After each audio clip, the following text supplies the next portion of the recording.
Rise and shine na yan dahil tapos na ang holiday season. Asahan na ang dagsa ng mga pasahero na pabalik mula sa mahabang bakasyon.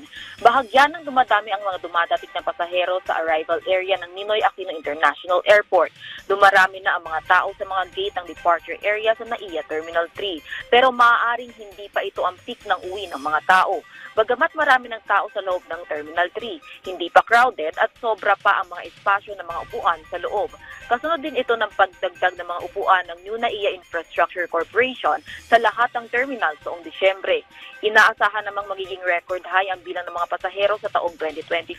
Batay kasi sa datos mula sa Manila International Airport Authority, tumaas ng 45.63 million ang bilang ng mga pasahero sa NAIA mula January hanggang November 2024. Mas mataas ito ng 11% kumpara sa naitalang 41.2 million na pasahero noong 2023.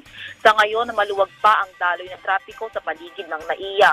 Samantala, maayos naman ang air traffic system dahil graded version o latest version na ang ginagamit ng Civil Aviation Authority of the Philippines simula pa noong undas.